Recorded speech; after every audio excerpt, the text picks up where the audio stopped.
Hello there, teachers! So we meet again. In our last video, we looked at the origins, beliefs, and the practices of the spiritual Baptists, Orisha, and Voodoo. That information was useful for the teaching of grades 5, term 3, focus questions 1 and 3. This present video may be used for your own background information when teaching grade 5, term 1, focus questions 1 and 3, or when teaching the actual classes that contain this information. This video looks at how the Christian Church has been contributing to nation building in Jamaica and the Caribbean since the Church arrived here hundreds of years ago. Just how and when did Christianity come to the Caribbean? Do you know that the first Christians to arrive were the Roman Catholics? They landed with Christopher Columbus in October of 1492. They tried to Christianize the native Indians or Tainos, but little or no effort was made to improve the conditions under which these people lived. Other Christians followed, namely the Dutch Reformed Church, the Lutherans, and the Society of Friends, otherwise called Quakers. All largely worked among the planters and other free members of society. The main purpose of society under the colonists was to support their effort to create wealth for themselves. Slavery was introduced under the Spanish, who began by enslaving the Tainos. When most of these Indians died, the Spanish imported other workers and enslaved them. With the coming of the English in 1655, slavery became well established. Most of the slaves were brought from West Africa in order to provide laborers for the sugar plantations. The Church of England, or the Anglicans, arrived with the English and served the spiritual needs of the planters. If you look at a couple of our churches, I can point you to one now, where the loft, right? You can enter the loft and you don't have to enter the church. That was built during slavery because the slaves were not allowed to come into the body of the church. And that was good enough. They had to go from outside and go upstairs. And the old lady did say, "Oh, them so fool, them put me up here nearer to God than them." Next came the first evangelical missionaries, the Moravians, in 1732 to the island of St. Thomas in the Virgin Islands, and to Jamaica in 1754. They were the first to attend to the needs of the enslaved people, who were by then a well-established part of society. By now, most of society consisted of enslaved people, with a small percentage of other persons, most of whom were connected in some way to the life of the plantations. The enslaved people were considered to be planters' property and were treated as little more than animals. Their spiritual welfare was considered unimportant.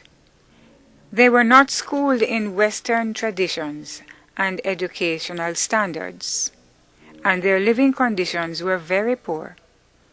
The only day they did not work in the planters' fields was Sunday. They often used it to plant their own provisions and buy and sell these in the market. The Moravians preached to them, baptized them, taught them to read and write in Sunday school, taught them to take responsible positions in the church, and taught them additional skills that would assist them in everyday living. Their aim was not only to evangelize the enslaved people, as the Bible commanded, but to educate them and to create social conditions and opportunities that would empower them to better themselves. Other denominations also arrived. The Methodists came in 1760 and the Baptists in 1782. The Congregationalists arrived in 1808 and the Presbyterians in 1818. In the late 19th and first half of the 20th centuries, the Church of God, Wesleyan Holiness Church, Disciples of Christ, Church of the Nazarene, Seventh-day Adventists, and Pentecostalists and others all came to Jamaica. Since the time of slavery, many of these Christian denominations have followed the example of the Moravians and conducted social outreach activities and programs to help the needy and build healthy values within the Caribbean in general and Jamaican society in particular. The church built many educational institutions as well as spearheaded the fight against many social and economic injustices. It was also able to fight for and bring about many other changes that had a great impact upon society. The Reverend Devon Dick, a Baptist minister, tells us more. The Africans brought their own African religions, and some people feel Islam. Also, when the Indians came, indentured workers, they brought Hinduism, and the colonizers brought Christianity. That melting pot has helped to shape the societies in terms of dress, in terms of food, in terms of values.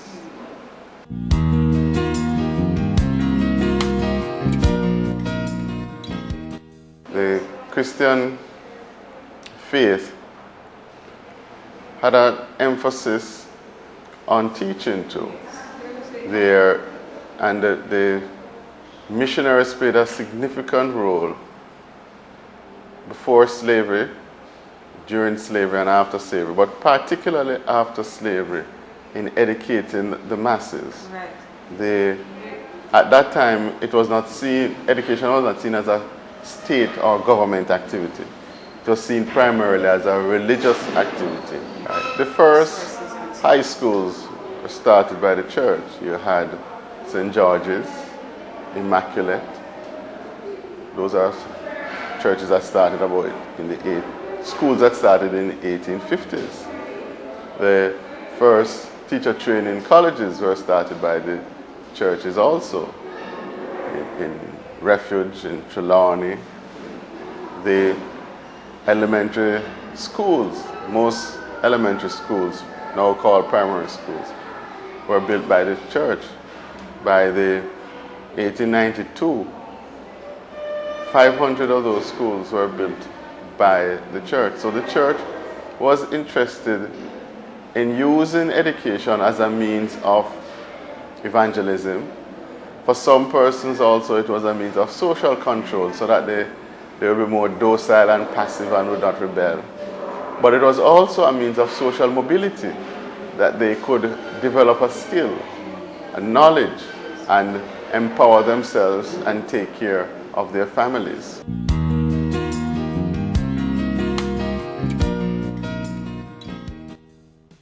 Well, you have our national hero, the right excellent Sam Sharp, who led a resistance against slavery, wanted the slaves to be paid. As you know, it got violent and estates were burnt down. But it's after that 1831 rebellion, as it was called, that the Act of Emancipation was passed in 1834, which led to freedom to the slaves. Also after the 1865 rebellion, again by another churchman, deacon, pastor of his church, right, excellent Paul Bogle, that you saw the political system was changed.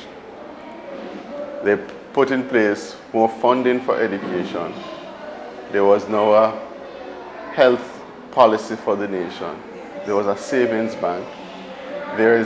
An irrigation system was established that irrigated St. Catherine and led St. Catherine to be a prosperous place. And as you pass by the gorge now, you'll see remnants of that irrigation system.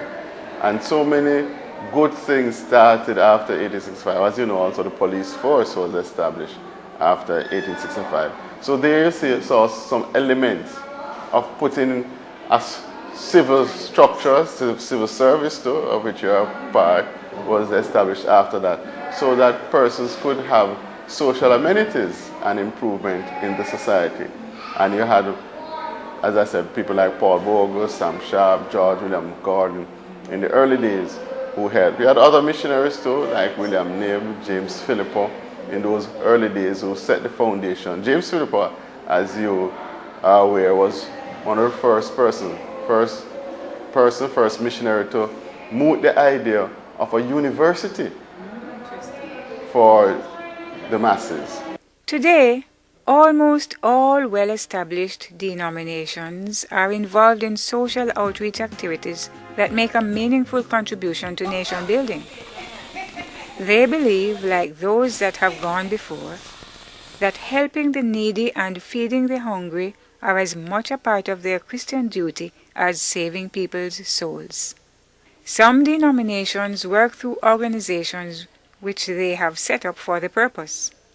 Some of these organizations are Food for the Poor, which is Catholic, Operation Friendship, which is Methodist, the Melnathan Institute, which is a part of the United Church in Jamaica and the Cayman Islands, formerly the Presbyterian, Congregational, and Disciples of Christ denominations, the Council of Voluntary Social Services, containing many church-based organizations, Unitas of Jamaica, which is Moravian, Bethel Baptist Church Outreach Ministry, the Salvation Army, the Faith Cathedral Deliverance Center, which is evangelical, Love FM and Love Television, which are made up of religious groups combined, and TBC Radio, which is Baptist. We asked persons from some of these different church-based organizations to tell us how and why they began. They also told us what they are presently doing to contribute to the development of society in Jamaica and, in some cases, other countries as well.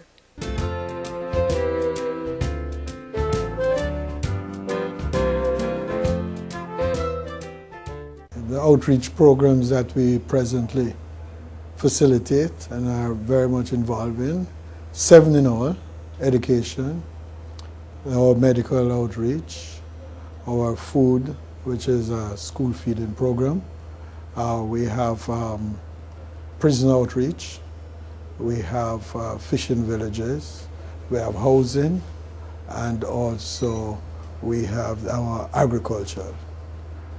Those are the 7 areas that we are presently deeply involved in.